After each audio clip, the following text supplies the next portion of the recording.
Hello and welcome to the latest podcast. I am your host, JP John Poz from Two Man Power Trip. Of course, joining me is the former WWF head writer, the former WCW head writer, the former WCW World Heavyweight Champion, Mr. Vince Russo. Vince, welcome back. How you doing? What is going on, Mr. John? How are you doing, my friend? Doing good, doing good. Can't complain. We got a lot of questions to get to. A little bit of a Q&A episode today. We're going to go back into 1997. A lot of questions here for you. Are you ready? Are you strapped in? Can I you handle it? guess, bro. I am. I'm ready, man. Let's see what we got.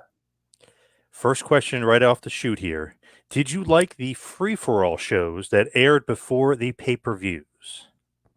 Bro, honestly, I don't know what he's talking about, which means I've never ever seen one of those free-for-all shows, because how would I have seen it airing before the pay-per-view if I was working? Well, literally, as the show is going on, sometimes they'll throw a match in the ring. It'll be like the Body Donnas versus the Yeah, no, Godwins here on the I wasn't. free-for-all. Yeah, bro. I was so busy preparing for the show that I was oblivious to all that, bro. So like I didn't even know. I don't even know what he's talking about. I don't even know that it existed. The day of a big show, I'm so focused on that show. Whatever prior or following, I'm oblivious. Did you have to book it though? Like, hey, we have we have 30 minutes before the show starts. We're going to do the free-for-all. No. Let's do No, Yokozuna that versus was all Austin. TV. That Oh, was okay. that was all done through TV. Kevin Dunn and his crew, that was all done through them. So it's not like Heat where you're threading so No, people order the no, pay-per-view. no, not at all. No. All right. Did you like Ahmed Johnson versus the Nation of Domination feud that was going on? Yeah, bro, but unfortunately, I don't think any member of the nation liked Ahmed Johnson, bro. So it came to a very premature ending, bro. But I was always a fan of Ahmed. I always got along with Ahmed. And I got to be honest with you, man. While I was there, I didn't know Ahmed had so much heat. I really didn't find out he had so much heat till like years and years after the fact. Why did he have so much heat? What was going on with him and the Nation and everybody else? I just think, bro, that he was a little too big for his britches, and he came across that way, thinking like, kind of very highly of himself and putting down, the others almost without even realizing he was doing it. And like I said, man, I wasn't really even aware of any Ahmed Johnson heat till like years after the fact. He was at one point one of the most over guys on the roster. It was Yeah, crazy well, how I mean, over he look at was. him, bro. Absolutely look at him. And usually when somebody like that is stalled, it's usually because there's an issue. And this, the issue was his attitude, obviously. And there was been stories, I think Jeff Jarrett said it. I don't know if The Rock said it or maybe it was somebody from the Nation that he was supposed to be selling, didn't want to sell for his character. I mean, there's obviously different stories, but it was basically he didn't want to look too weak.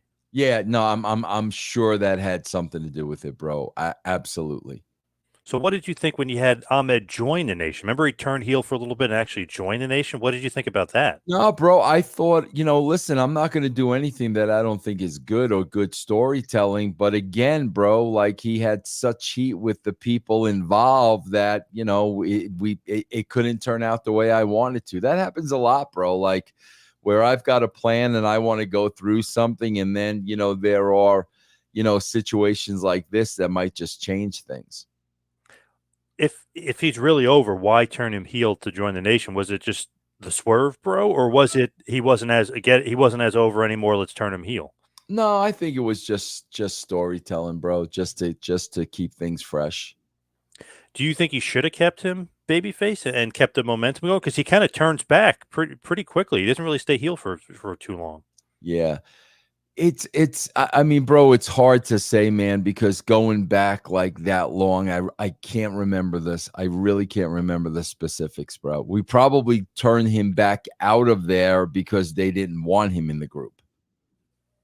Oh, so literally the backstage heat's like, now we got to Yeah. team with this guy and work with him Yeah. and do house shows Yes. with him. We don't want to work with him. Exactly. Yeah. So that's why he probably came out quickly. So it's not even the fact that he's not getting over at the heel or he No, should be a babyface. It's no. literally behind the scenes stuff. Yes, absolutely. 1000%. Yep. Remember, he used to go, "You're going down," and the crowd would go, "You're going." They would go nuts. Like he was Yeah. pretty over. I got to be No, honest. bro, Yeah, again, really over. he was a freak. I mean, Yeah, and looked like that's a why, million like, bucks. I always liked him. I never had an issue with him, but, like, apparently a lot of other people did. I know too. Your buddy of mine, PJ, just incredible, said that he had heat backstage because he was more over than Shawn Michaels, who they were pushing as like the big baby face. And he said Michaels did, and obviously he's buddies with Michaels, still buddies with Michaels. He said Michaels was like furious at him. He did not like that at all. Yeah, there's all that stuff, John, that comes into play, like all that stuff, man. It's one of those things where I guess you could be too big for your britches, but then once you start acting on it, right, the boys kind of. Well, bro, if you're a big money draw, like a lot of that stuff is going to slide. Like Shawn, I Yeah. mean, Shawn was not an angel, but he was, drawing money at the time. Ahmed wasn't really drawing money. He was a physical specimen, but he wasn't there really long enough to be drawing money and to be a fixture. So at that point, bro, you're expendable, like no matter who you are. Gotcha. What did you think of the Royal Rumble concept? Did you like the Royal Rumble? Oh yeah, I thought that was a brilliant concept. Pat Patterson, I thought that was a absolutely brilliant concept. Love it. When you start booking the Rumble, do you actually get involved in like the intricacies of the match, or is that the No, producer and you just know no, who's no. winning and losing? Yeah, we just need to finish. We really just need to finish. If there are key storyline points throughout it, we'll be involved in that. But usually the only thing we're really involved in is the finish. Do you say as a booker, hey, let's not do 2 minutes, let's do 90 seconds? Because remember they used to switch that a lot. Sometimes Yeah. it'd be 2 minutes. Is that you guys, or is that No, Vince, or is that that's Patterson? that. No, that's definitely not Pat. I mean, that would man, bro, that would probably be Vince and TV. You know what I'm saying? Depending on who was in it, is it going to be boring? I mean, I never once made a decision on should this be 2 minutes or 90 seconds. Never once was that us. What would you prefer? Like, do you like it shorter, or do you Bro, like no, the? in 90 seconds. You know me, bro. Yeah. We got to move things. We got to go, go, go, go, go, go, go. That's how I am. This is an interesting one because we've talked about this before. The 1997 Royal Rumble. So Bret Hart, you think is supposed to win. Apparently, Vince thought that was too predictable, so they make it Steve Yeah. Austin. Really, Bret did really win. Austin was eliminated, and he screwed Bret, which was a great storytelling point. It was great. What did you think? Do you think Bret should have just won and kept it that way, Bro, or do you like Austin winning? it was too predictable because I told Vince. I mean, you know that story, right, bro? I think so. When I was on Live Wire and all that. Oh, and you said that Bret was going to win? Yeah, and he cut a promo on me after the show. Why would you give out that information, this and that? And I just looked at him like, bro, nobody told me who was going over in the Royal Rumble.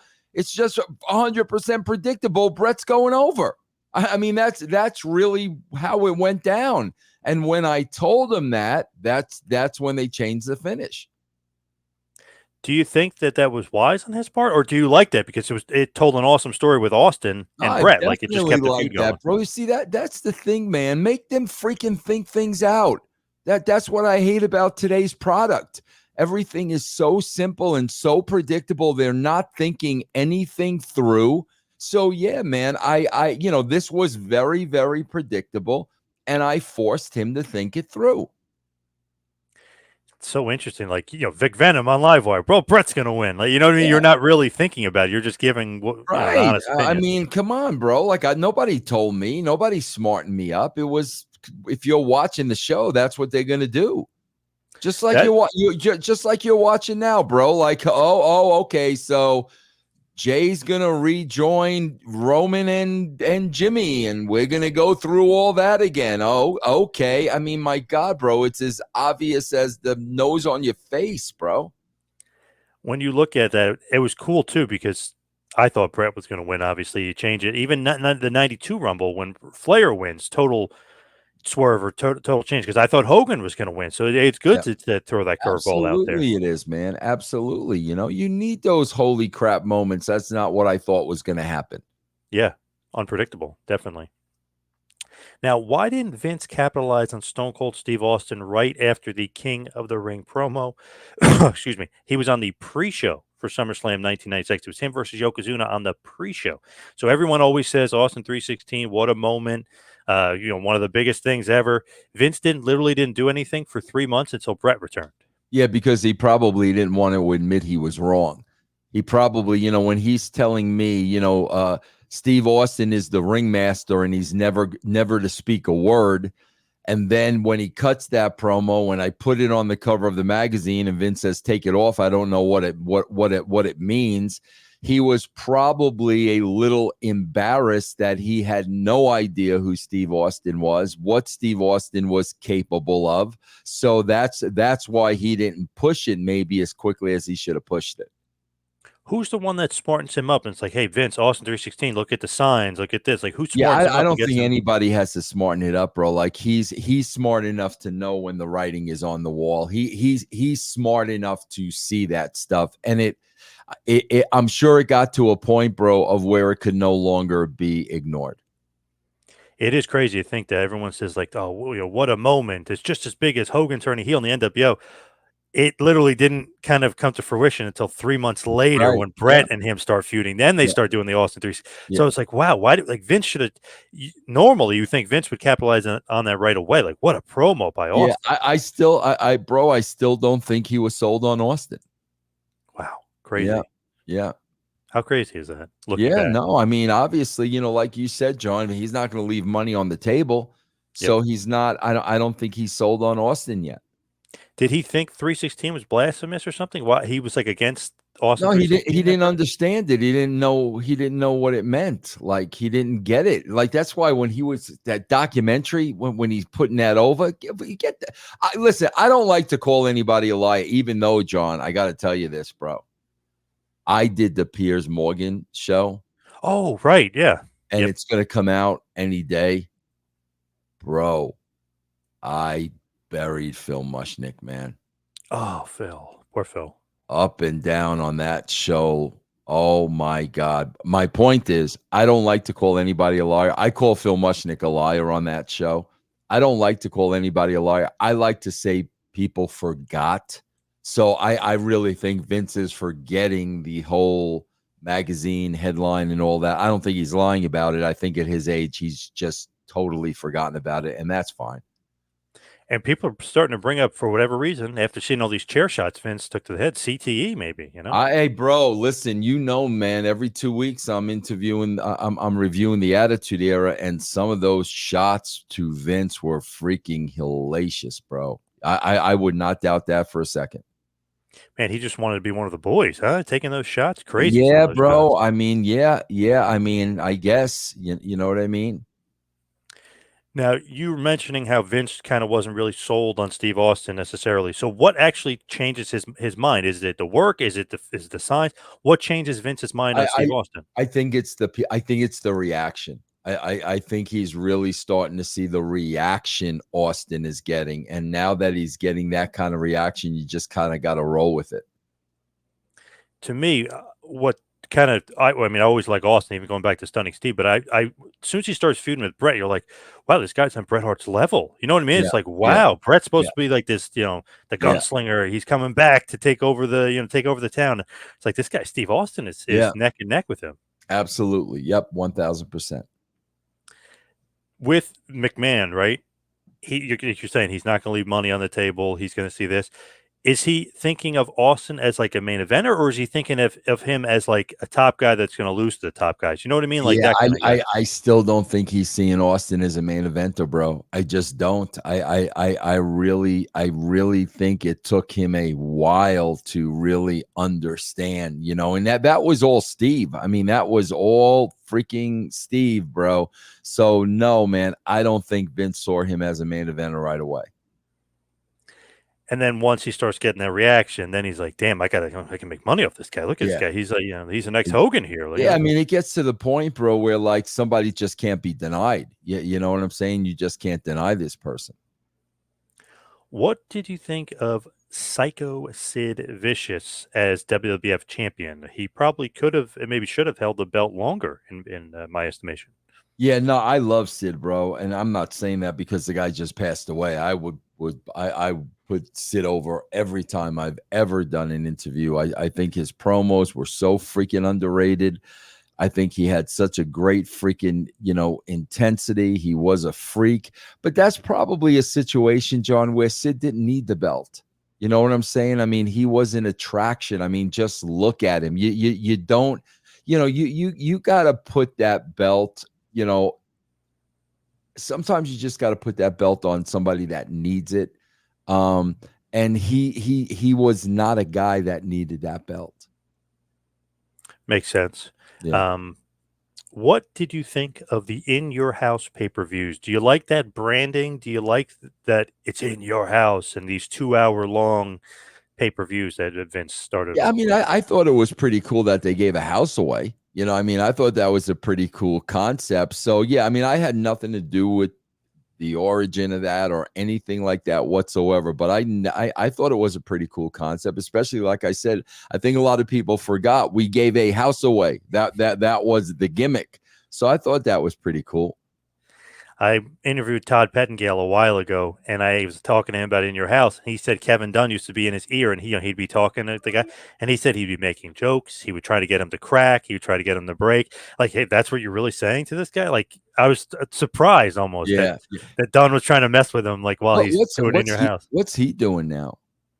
Pettengill, he was doing some sort of production work or whatever. Yeah. He was still I kind of never really, in the bro. biz. I never really was a fan of his because bro, you got to understand he's a DJ at the time, and WPLJ is like the number one station in New York. I mean, it's Scott and Todd in the WPLJ. morning. Yeah, it was a big deal. And I always felt that Pettengill thought he was bigger than the wrestling business and kind of looked down his nose at wrestling. And that always bothered me. I could have been wrong, but that's how I felt. So what did you think of the stage setup? Did you like that? Did it look wrestling related, that there's a house in the Not background? not Did you not like the really. That production? that was yeah, that was kind of corny. I mean, it definitely was kind of corny. But like I said, bro, I don't get involved in stuff like that, bro. I never told, like, man, I swear to God, that's why I never had an issue with Kevin Dunn. I never told Kevin Dunn what to do. I never suggested things for TV to do. He never told me what to do. He never suggested things to me. We both did our things, and that's why I think we got along so well. Do you think pay-per-view should have a pre-show match, or should the first match on the show be from the card, from the actual pay-per-view? You know they do the I don't. dark match Yeah, beforehand. I don't think it needs a pre-show match. I mean, if the show starts at 8 o'clock, the first match is in the ring at 8 o'clock. I mean, my God, there's no you go to a baseball game, there's no pre anything. You know what time the game starts and the players are on the field and the game starts. So I didn't think there was a need for one. What did you think of 𝐒𝐿𝐼e Maivia when he makes his WWF debut, when he first comes in? Just a lame white bread forced down my throat baby face, bro. Just there was nothing there in the presentation. Did you like the look at all? No, thought the look was ridiculous.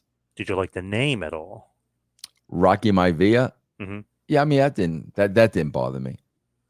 Taking Rocky Johnson, Peter Von Yeah, Maivia, putting yeah, it. that was fine. Yeah. What did you think of the reactions of fans when they started turning on him? Because you're kind of giving the same reaction maybe the fans would have. Rocky sucks, die, Rocky, die, stuff like that. What did you think about that? Were you Yeah, bro, shocked? you can't force somebody down people's throats, man. You just can't. And when you do that, it's like the death sentence. So I mean, no, that did not surprise me at all. Do you think it might have been the timing of it? Like the late 96 he comes in. Do you think in 95 he would have been more over as a babyface? Like it seemed like the tide was turning in 96 to darker, more realism. Yeah, obviously NWO, Mm, WCW kind of changed the game. I don't know, bro, because the character was just what was the character that, I mean, yeah, he was the son of Rocky Johnson, and I guess Peter Maivia was what, his uncle? No, his grandfather. His grandfather, yeah, whatever. But yeah, I mean, you can use that, but just the presentation with the long, what he had the gimmicks, right, bro? Like, Yeah, yeah, yep. uh, yeah, okay, Warrior-esque with those yeah, weird little yeah, tassels, if you will. Yeah.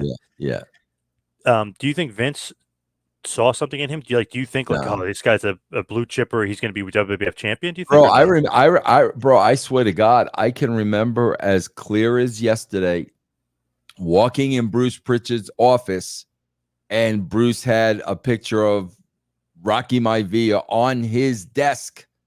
And Bruce Whoa. gave me the picture and said, bro, this is so-and-so. Right? Yeah, I mean, I remember that like it was yesterday. Like literally he was trying to get a job with the WWE and WWF at the time. And I remember Bruce showing me that picture that very, very first time. Before Rocky Maivia died, Rocky died before any of that. Before he was even hired, I remember Bruce showing me his picture. Wow, crazy. So like they're, I mean, obviously on their radar. Well, he But was he was on their radar, bro. Let's face it, he was on their radar because of the bloodline. Yep. If he did not have that bloodline, I think his chances of making it would have been just like anybody else's chance of making it. So Vince wasn't thinking, oh, look at this guy, world champion. Anything not like at that. all. Not at all. Not Seemed at like all. JR was very high on him in commentary. Kept calling him blue chipper. Look at this guy. I mean, he's really putting him over. And why, bro? Because JR was marking out for him because of his collegiate football career. I mean, that's what JR was looking at. You know how JR is with Oklahoma and the Sooners and all that shit. That's 1000%. That's what JR was saying. So very interesting that Furnace and LaFon are in WWF. How come, in your opinion, why didn't they work out? Are they just not WWF style? Because I mean, obviously, if you go to Japan, they're all great in Japan and stuff like that. Bro, again, that's above my pay rate. I would have to assume either they were hurting guys in the ring, either they were stiff. That was beyond my pay rate, bro. That, why those guys, never really got over. Again, bro, didn't have great characters. What were their characters? That they were great wrestlers. I mean, bro, Right. that doesn't work. Like you need more than that. Again, John, I don't want to go to today, but that's the problem today. Everyone's a great wrestler, and that's why people like me, casual wrestling fan, who gives a shit, bro? There's a million good wrestlers. You got to give me more than that, man. What did you think of Owen Hart and Davey Boy Smith, the British Bulldog, as a tag team? Did you like them together? Yeah, absolutely, bro. I mean, you got the story there, you got the bloodline there. They're both freaking great wrestlers. Yeah, I mean, I did not have an issue with that at all. So, do you like when there was established singles guys like Owen and like Bulldog, and they're actually teaming them up together? If it worked. Sometimes it doesn't work, but in this case, I mean, these guys are freaking related. So, I mean, absolutely, I had no problem with this.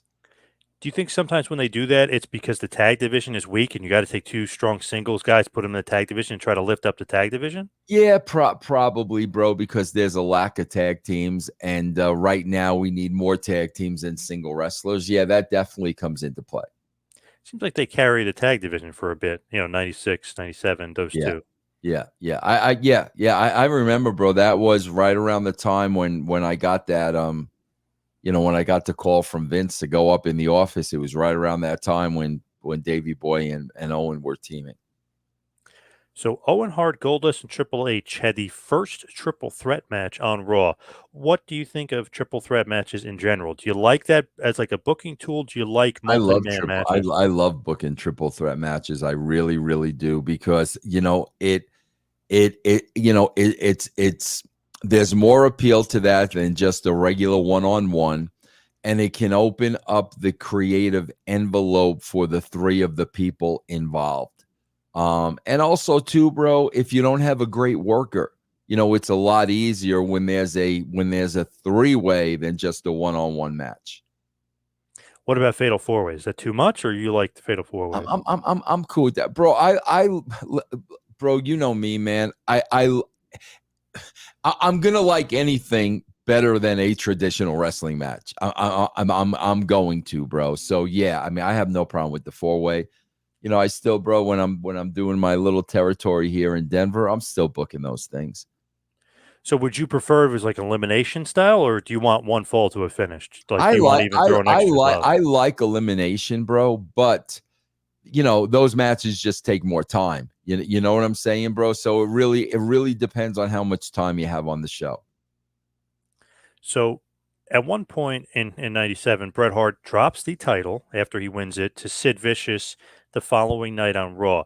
What did you think about him dropping the title on Raw? Was this something to kind of combat WCW and get more viewers to have a world title match and a change on Raw? Excuse me. What did you think of Bret losing the title to Sid on Raw? Yeah, no, bro. We had to have more big moments on Raw, man, because we were trying to get more people to watch and we were trying to increase the viewership. So we definitely needed bigger moments on Raw. So I mean, I was cool with that. 1 day title range, you're okay with that? I know that happens sometimes, and it's kind of like a Yeah, quick wow. bro. I always look at reality. And the reality is anybody can lose a belt at any time. Like that's really the reality of the situation. So I never had a problem with that. So there's no right or wrong. Like, how long should a guy be champion for? Like, there's nothing set in stone Bro, for you? I know there, but I think there is a right or wrong. I think when people are getting tired of somebody, like you got to move on. You know what I'm saying? When the people are telling you, bro, with all due respect, what does Cody Rhodes mean as a champion at this point? I mean, he's had no big matches. He's had no big opponents. And I'll tell you exactly what's going to happen, bro. He's going to get in there with Roman Reigns, and they're going to be for Roman. It's going to be 100% Roman, and then Cody's title reign is going to be over. And then he'll turn heel.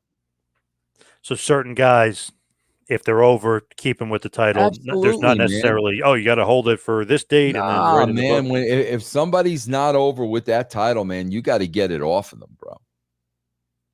So what did you think of Undertaker versus Sid Vicious main eventing WrestleMania 13? What did you think of that main event?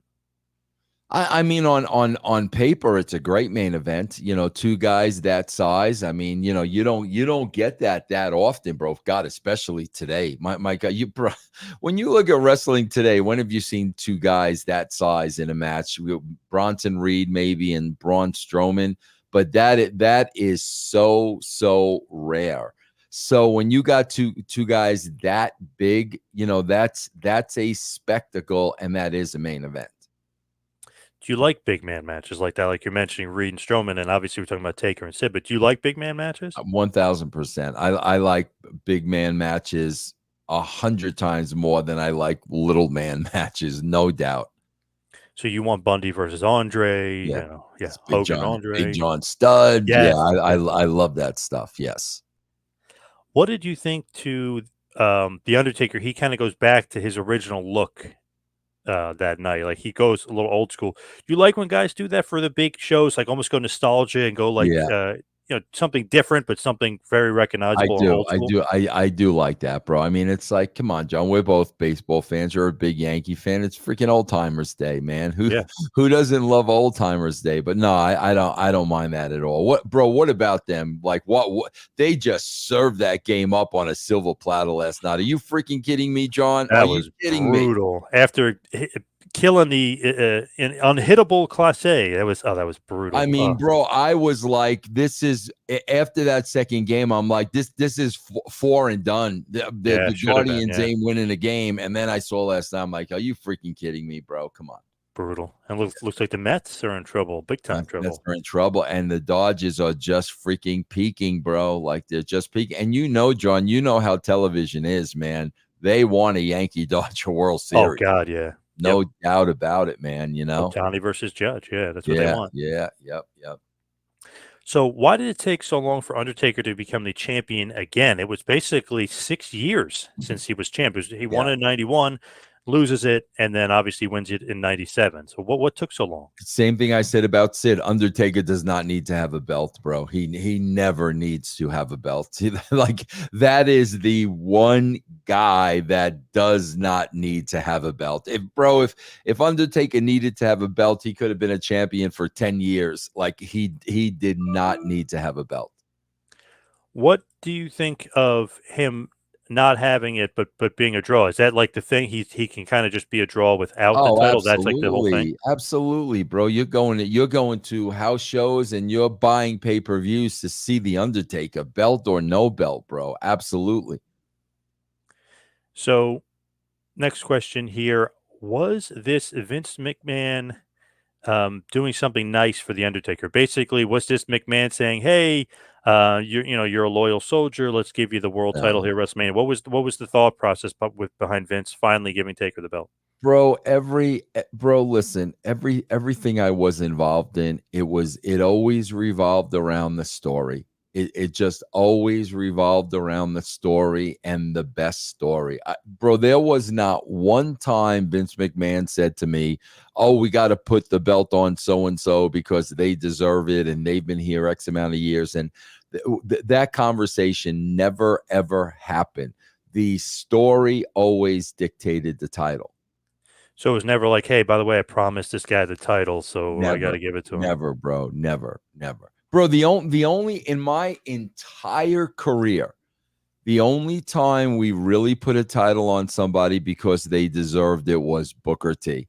That was really the only time. And that was at WCW because the guy was getting so effed for so many freaking years. And it was like, okay, bro, like, let's end this.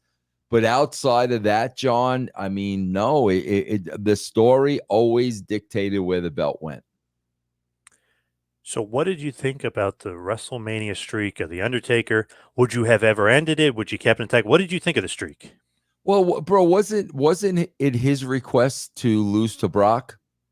See, that's interesting because he kind of says that in a recent interview on his 6 Feet Under podcast, but then he said it was Vince's call. Vince See, decided. He said he going yeah, into it that he was supposed to win. I would have if it was Taker's idea, I would have done it. I would have never made that my idea. I would have kept that thing going to the point of either Taker wanted to pass it on or obviously it was getting to the point of not being believable, meaning, Taker's getting older and you're putting him in there against younger guys and stuff. At that point in time, I would not have taken it off him. Did you like the idea of the streak? Like, there's a guy at WrestleMania, he never loses. Do you like that? Yeah, no, that's pretty cool, bro. When we started the streak, we weren't even aware of that. I swear to God, we didn't even know it was going on. He was just going over at WrestleMania. We had no idea. So we didn't start that purposely by any stretch of the imagination. At Revenge of the Taker, the Undertaker does not main event his own pay-per-view. Should he have, or was having Bret Hart versus Stone Cold Steve Austin, the rematch, as the main event, was that the right call? Who was Taker wrestling? Revenge of Taker, I believe he fought Farouk, if I'm remembering correctly. That can't be a main event. Yeah, that's no, the Bret and Austin. I don't have a problem with that. Actually, wait, let me think. No, it was Mankind. He fought Mankind. And who's the champion at the time? Bret? So no, Undertaker's the champ, and he fights Mankind. He beats him to retain the title. And then the main event is Stone Cold Steve Austin versus Bret Hart for the #1 contendership for the title. Were we doing the Mr. McMahon stuff and all that at the time? No, nope. Wow, that's interesting, bro. And what year is this? This is 1997. That's So this interesting. is right after WrestleMania. This is literally directly the pay-per-view right after. It's April of 97. Do you know what the finish was of Mick and Taker? I want to say Bearer gets involved and cheats and stuff, but I know Undertaker just wins straight up. Wow, that is odd, bro. Because I would say if it was going to be a screw job finish, I can understand that not being the last. The last. That's weird, bro. That's he just beats him straight up and then he shoots a fireball in Paul Bearer's face. That was the kind of just. That's weird. That's weird, bro. I mean, if he's facing Mick, I don't know why that wouldn't have been the main event. And Austin wins via DQ in the main event too. So it's not like he beats Bret straight up. He just beats him by DQ. That's weird. So you probably would have versed it looking back? Yes. Yep. Yeah, and it's called Revenge of the Taker. You think the guy's going to be in the main event? Yeah, that is weird. Yeah. What did you think of Undertaker, just Mankind for the title. I know they had their feud, but now you're kind of making it a title feud. Um, this is, I guess, almost like the climax. It's just, so to speak, of the feud. It's almost like he's putting it to bed. He beats him straight up. He throws a fireball. He's kind of ending the feud right there. Do you like that? And how it's not really the main event? I mean, do you like that? Yeah, again, bro, I'd have to really go back because it's, to me, it's all about story. Like we're not just booking matches here. I mean, I never just booked matches. So if I go back, I'm sure it was probably the end of the story and it was time to move on, but not really knowing like the specifics, it's hard to say, but I wouldn't have moved on if the story wasn't finished. Basically, they feuded all of '96. Bearer turns on Undertaker to join Mankind. And then here in April of '97, it's kind of basically the end of the feud. This is going to be the end. Beats him straight up with the tombstone, throws the fireball, and Paul Bearer kind of ends it. But like we just mentioned, it's not the main event, oddly enough, and Yeah, he's the yeah, champ. and it feels like it should have been. Did you like that teardrop thing that he did? Did you remember how he put those teardrop Undertaker? Did you like that? You think that, like, what did you think about that? Bro, Or that you know what that means in real that life, right? that he might have killed somebody? Yeah, I remember, bro. Like, bro, I spoke at a prison once, man, Oh, and the guy came up to me when I was done and stuff, and he had that little teardrop there, and I'm like, holy crap, bro. But yeah. no, that was cool, man. I mean, I didn't have an issue with that. Paul Bearer stops wearing the makeup at one point. Do you think that he needed it, or do you think this is, come on, let's be more realistic here? Doesn't really need the mortician makeup anymore. That's probably him just trying to evolve the character a little bit more. I don't have a problem with that. With Austin winning at Revenge of the Taker, he wins by DQ. Do you think he should have beat him straight up and kind of, I don't know, got the legit win instead of it, basically by pinfall or by submission here, Revenge of the Taker, instead of just a DQ finish? Did the story with him and Brett continue? Yes. Then no, the finish is fine then if the story continued. It almost felt like they were waiting, and I don't know the ins and outs of it, but it could have been like if Brett was still there by WrestleMania 14, maybe then Austin goes over Brett by That's pinfall, like that's yeah, building up more to him finally beating Brett. that's very, very possible. Yeah, very possible. Is that a thought process from like writers and stuff? Like we want him to beat him, but we want to keep this feud going, so he's going to beat him via DQ, keeps Brett strong, and he'll Yes. beat him down the road. Definitely. Yes. Yeah. If you want to keep the feud going, bro, you can't have a period at the end of the sentence. Again, bro, that's the problem with today. There's too many periods at end of sentences because there's a lack of story. So that equals 50-50 booking. So nobody's over. I mean, that's what they're doing today. And that's because of lack of story. So when there's a DQ, that means a story's going on. To me, it was like, okay, he's going to feud with Brett, but then he's going to go after the title, lose the Undertaker, but then he goes after Owen Hart. Obviously, the injury happens, but he wins the IC title, the whole Calgary Stampede thing before that. So he's still feuding with like the Harts and Owen and the Hart Foundation. It almost felt like you guys, if Brett didn't leave, were going to come back to that, and that was going to be a big feud again because technically Brett can say, "You never really beat me." Yeah. Oh, no, Brett would have definitely stayed in that mix, bro. No question about it. And would end up probably putting Austin over. Yeah. Yeah. Yep. So Ken Shamrock and Vader beat the hell out of each other. Great match. They beat the hell out of each other. What's your take on realism and being stiff? And as far as that style, that stiff style, what is your take on that? Bro, I love that stuff. Listen, John, I still say to this day, I swear to God, bro, the last good match I've seen on Raw, the last good match, bro, was Aleister Black and Murphy. Who's Rhea's boyfriend now? Buddy Murphy. That, bro, they beat the shit out of each other. And bro, that match was probably at least 3 years ago. And that was the best match I've seen on Raw in the last 10 years because it was believable. Bro, that I say this about Ken Shamrock all the time. Bro, he was the most believable performer I ever worked with. Everything I saw Ken Shamrock do looked freaking 100% real. There was never a mamby-pamby punch. I mean, everything that guy did looked totally legit. Very cool match. It was a very good match between those two. Yeah. Shamrock recently had mentioned that he didn't even realize that he nailed Vader, almost like broke his nose. So Vader just, and you could watch, he just gives him a legit stiff shot. And Yeah. he's like, I didn't even realize there was a receipt. He goes, I just thought we were working in there. And he goes, Yeah. then he hit hard. Like You he know wasn't why? even thinking. You know why, bro? Because they're freaking men. I mean, Yeah.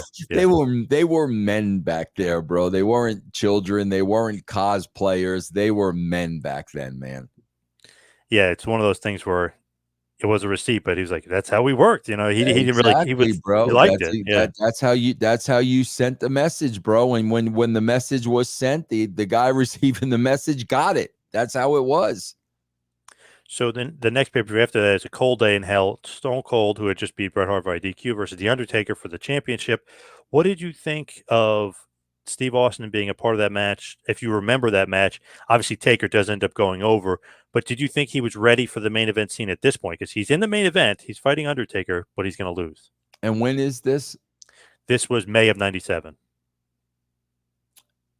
Oh God, bro! I just wish I could remember the circumstances, clearer, but I can't, bro. We would not have put, bro. It's not like it is today. We would not have put Austin in the main event if he wasn't ready. There's Right. no way. I mean, bro, Vince is in charge. Vince has all his capacities at that point. He's not putting Austin in the main event if he doesn't think Austin's ready. When you look at that too, it was almost like the crowd. I know Undertaker's the baby face and Austin's like kind of the up and coming baby face. Crowd was really, really starting to get behind Austin. Yeah. Any thought of like, hey, let's hot shot this and give him the belt right now, or no? Not at all, bro, because sometimes if it's that early, you got to make them wait. You know what I mean? You got to make them wait. So when you set the stage and the time comes, the place will explode. That's the whole idea. Timing of it. You got to time Absolutely, 1000%. Absolutely, bro. So Hunter Hearst Helmsley was eliminated from the King of the Ring 97 tournament, but reinstated because Vader had a broken nose from that match with Ken Shamrock, and so he took his spot. If that didn't happen, who do you think management would have had win the tournament instead? Ahmed, Vader, Jerry Lawler, Mankind? Probably Mankind. Was that legit, or was that all just a shoot to get Triple H some heat to put him back in and then get the win? It's like, this guy shouldn't even be in it, and he snuck his way back in and he wins the tournament. So was that a shoot or a work? Yeah, probably a work to put more heat on Triple H. Probably a work. So he was always the plan to win the King of the Ring 97 because he was supposedly the plan to win King of the Ring 96? Yeah, see, bro, I get asked that a lot. I don't remember, man. I don't remember. What, bro, you know what? I remember, like, bro, probably that Madison Square Garden thing screwed up Hunter. Yeah. So yeah, that if that affected what was supposed to happen in '96, then yeah, bro, we probably waited a whole other year to put the title on him. So Mankind, I guess, could have been King Mankind Yeah. had things worked out differently. Yeah. Were you a big Triple H supporter? Did you like that blue blood gimmick, or did you like? I hated the blue blood gimmick. I hated Hunter Hearst helmet. I hated all that crap. I was a fan of the human being. So, bro, when everybody was against him and Bruce and Cornette wanted him fired, there was a time, bro, when I was kind of like the only friend he had in management because of that Madison Square Garden thing, bro. Those guys went, Cornette, Bruce, those guys went ballistic over that, bro. So you were a big Triple H supporter. Maybe not in Oh, 2002, but here in 97. Oh yeah, absolutely, bro. He was a great human being. I mean, he was. I can't say enough good things about the Hunter I worked with. You know, one time, bro, I got pissed at him because he didn't want to do a job to D'Lo, and that really pissed me off because D'Lo had done like 10 jobs to him. Outside of that, bro, he was a great human being, bro. Like the Hunter I work with, again, bro, I haven't seen the guy since 1999, but the Hunter I worked with was a great guy. What did you think of the Nation of Domination concept? It's basically black supremacy. What did you think of that gimmick and that I concept? wasn't a fan of it, bro, because you got to remember at the beginning it was the two white guys with the I never got it. I never really understood it, from its inception. So I don't know, bro. Like that was a gimmick that I kind of inherited, but wasn't really a big fan of. Should Farouk have beaten the Undertaker to win the championship? Would that have gotten some nuclear heat? Because obviously Farouk and the Nation were over. He ended up having a match with Undertaker King of the Ring 97. Do you think that Yeah, no, Farouk but could have won? Could have? Ron Simmons, yes. Farouk, no. You know what I'm saying, bro? That whole gimmick with Farouk and the blue helmet and Sonny and all that shit, man. If he would have just come in as Ron Simmons, man, I could definitely see that. But not. I don't think Farouk was a strong enough character. What was your reaction when you heard that Shawn Michaels and Bret Hart got in a legit backstage fight at Raw in Hartford, Connecticut? What was Bro, your reaction to that? I swear to God, man. I was in Vince's office and it was just me and Vince. Patterson comes running in, like almost laughing, meaning he couldn't believe what was happening. Right. But he came running in Vince's office and told us the blow by blow of what happened in the shower between between Bret and Shawn. I'll never forget that, bro, because Pat was freaking laughing about it because I think he was a little shocked by it. Crazy. Yeah. I love stuff like that, bro, because that reality stuff, man, those are the best stories on television, man, without a shadow of a doubt. So true. Yeah. Michaels, of course, ends up going home. Remember, he ends up going home after this. He was upset. Do you remember where they were going to go with Stone Cold and him as tag team champions? And obviously, this is the storyline before Dude Love comes in the picture and Yeah. replaces him. But he just goes home. Like any Yeah. sort of, first of all, the reaction to him going home. But then what were you going to do with him in Austin? That's the thing. Bro, I don't know how many times I have to say this till people understand it's the truth. Bro, we didn't know. I never knew where we were going the next week. That's why I'm saying, bro, the popularity of the Attitude Era really was the people watching it were writing it. They really were, bro, because the ratings dictated everything, man. So that's why I have no idea where we were going with it, bro. I could tell you this. It would have been compelling TV. It would have been great TV. What was there a plan to where it was going? Absolutely not, bro. We wrote in 4-week blocks, man. That's it. We went from pay-per-view to pay-per-view. I still write the same way today. That's how we wrote. So obviously, this is same question, or maybe the same answer, but it's Austin and Dude Love, despite his neck injury. Where were you going with him? Were you going to lose the titles to the Headbanger? It's like you probably didn't realize where you were going with Dude Love and Steve Austin. No. And there was never plans for the Headbangers to win the tag titles. Bro, it was organic, man. It literally was organic. I mean, bro, I sit down and I write the shows today. And I always have to go back. Okay, bro, what did we do on the last show? All right, this is what we did on the last show. So now we got to carry this over to this show. I mean, that's how I still write TV to this day. What well, I guess not what, but Sid Vicious got into a bad car accident. He left the company due to a back injury. Was this a big loss for the company at a time? Because here he's hot, he was champion, he was feuding with Undertaker, accident, injury, and he's gone. Big loss? It was a big loss, bro, but you also, bro, it's like any team, man. It's like any professional sports team. You got to have people on the bench that are ready to step up. So it wasn't a devastating loss because we had people that were ready to step up. What did you think of the great Sasuke when you guys brought him in? Who? The great Sasuke, the great legendary junior heavyweight wrestler with the black mask and the black attire, part of your light heavyweight division. Bro, I don't even remember the dude. My God. He's one of the best. Come on. Don't even remember the dude, bro. He ran for parliament or something. He was some sort of Japanese year after wrestling. Actually, I think he technically was still wrestling, but he went for some government official and he still wore the mask. I don't I don't remember the dude. I don't remember the Oh, name. him versus Takumi Shinoku had some good matches. Yeah, he was maybe the only, not only good wrestler, but he was probably the best light heavyweight wrestler you guys had. And you guys had him for a hiccup, and that was it. He was gone. When was this? What year? 97, late 97.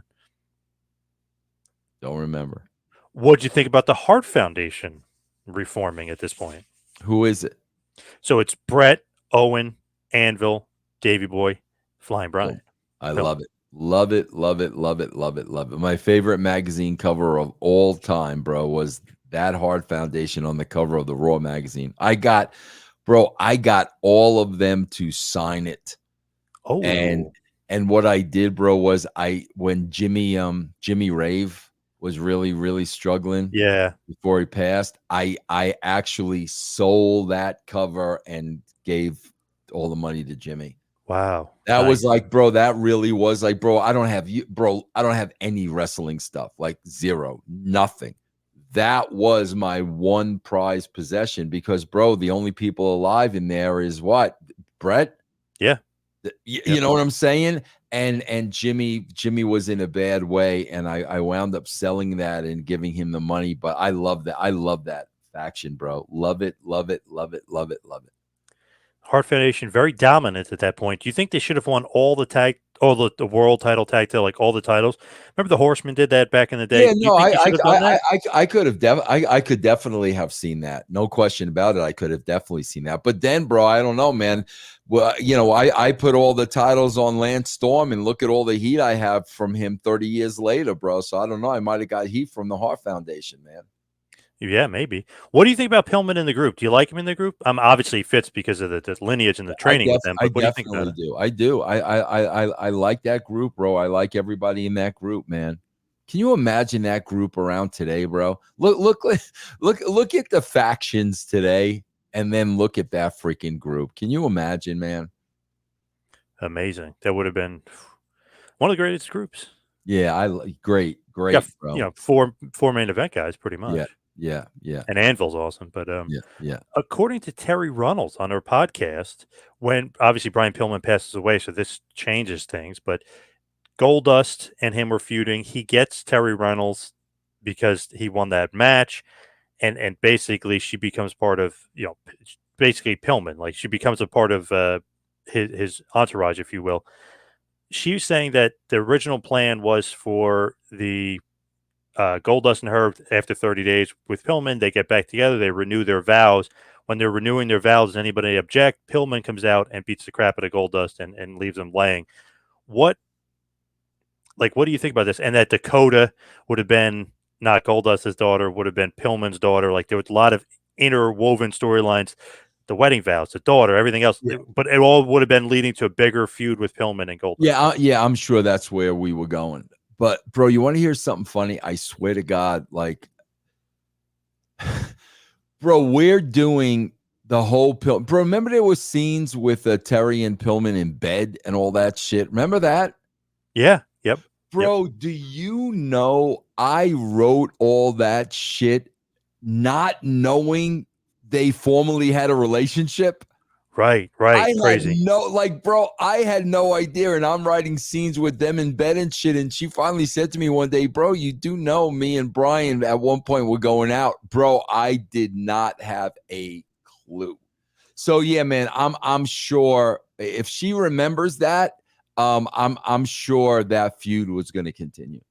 Like she was saying, basically, I guess the finish of it would have been like she would have blood on her dress. Pillman would attack Goldust, leave him bleeding, and then she said, "Well, me and Dakota are leaving you anyway for Pillman. I love him." Like it was a swerve anyway. Like she was kind of tricking him. Yeah, probably. I can't remember specifically, bro. But if she remembers it, somebody had to tell her that. But I feel like that's total Russo swerve, bro. Yeah, she was going to renew the vows, and then she turns on him, and her daughter and her leave with Pillman at the end. Yeah, no, definitely, bro. The Russo swerve that we miss so much in 2024. When was the best time for Vader to win the WWF title? I felt like it was probably 96. Probably should have won it. But what did you think? Do you think he shouldn't have been champion? Which probably Vader when he was feuding with Shawn, maybe 96. Yeah, bro. I don't know. Like, bro, I swear to God. And again, I don't know the answer to this. I don't know the answer. Vader was never in favor with The Office. And bro, like when you're a writer, like you know that. Like you know that. You know who Vince is not behind. Vince doesn't have to say it. You just kind of know it. And if Vince is not behind somebody, bro, it's going to be an uphill battle. I mean, it's just going to be. And I don't know what it was, bro. I don't know if it was contract money. They thought he put on too much weight. I don't know what it was, but he was never, ever in favor with The Office. Crazy, because he was awesome in Japan directly after leaving them. Unbelievable run in Japan. I don't. It wasn't me. Like I can tell you, it wasn't me. It was clear there was an issue. What did you think of the Hell in the Cell structure when you first saw it? The cell, cell, bro. Yes. Screw these freaking people. I have no freaking idea of where that came from. I thought it was awesome. Yeah. Where does the idea come from? I know Michael says, "Hey, Tommy Rich and Buzz Sawyer had this feud, the Atlanta feud," and he's saying like the enclosed top of the cage, and he's kind of given the idea. Is that literally it? And then they just go from there? What it was, bro, was Shawn and Taker felt they would have been very limited just inside a regular steel cage. They just felt they would have been handcuffed a little bit. So they wanted more room. And that's how the concept came about. Man, it's been watered down through the years. Punk McIntyre, I know you probably didn't see it, but that was a good Hell in a Cell match. Kind of reminded me a little bit of, not with the huge bumps, but just Taker, 𝐓𝐷𝐾, which was awesome. Maybe still today the best Hell in a Cell match. Was the first one. Yeah, it was awesome. Yeah, but that Punk, was Punk and Drew with a lot of blood was good. Yeah, I'm not. Yeah, I didn't see it, bro. It was good. I would still put 𝐓𝐷𝐾 and Taker number one, though. That's the best Hell in a Cell match. Yeah. Speaking of that, though, Kane makes his debut at that Hell in a Cell. A lot of people say Kane is the greatest character debut in history. Do you agree? Yeah, that was a great debut, bro. I mean, that was really, really, really, really good. I do remember it. I've gone back and watched that doing the Attitude Era shows. Yeah. I mean, and bro, what made it great? Freaking JR's call. I mean, that's what you remember, man. You remember JR's call. Well, Vince. Wasn't JR saying this? That's got to be Kane. No, Vince. That was Vince. Gotta be Kane. Yeah. There you go. Yeah. That was it. That's, even though I forgot who said it, but I remember the words. That's what made it great, bro. As far as Survivor Series team elimination matches, do you like the concept? Do you prefer faces versus heels, baby faces and heels being put together on the same team? What do you think about the Survivor Series concept and just doing the faces heels, or do you like bro, because I'm old school, I'm going to go back to what it originally was. I there was nothing wrong with that format, bro. I enjoy, especially, bro, remember it used to be on Thanksgiving night. I mean, that was so cool, bro. All that stuff was so cool, man. Yep. Loved it. Absolutely loved it. Take the Montreal Screwjob out of the equation. How do you think Bret Hart versus Shawn Michaels would have ended? How do you book that? Well, I mean, you would have booked it with Shawn just pinning Bret. I mean, that's how you would have booked it, but that wasn't going to happen. You know what I mean? So in your thought, like if you're booking this thing, it's like just have Shawn beat him straight up and Bret leaves. Yeah. Bro, I gotta go. I got an 8 o'clock. Oh, that's right. Okay, so let's wrap this bad boy up, and we'll finish the questions next time. You can follow me on Twitter and Instagram at 2Man Power Trip. Vince, where can everybody follow you? Yeah, guys, just go to patreon.com/Russo TWC right now. Get a free week of the brand. It'll cost you absolutely nothing. Patreon.com/Russo TWC. Thank you, everybody out there, for listening. See you right back here next time. Have a good one, folks.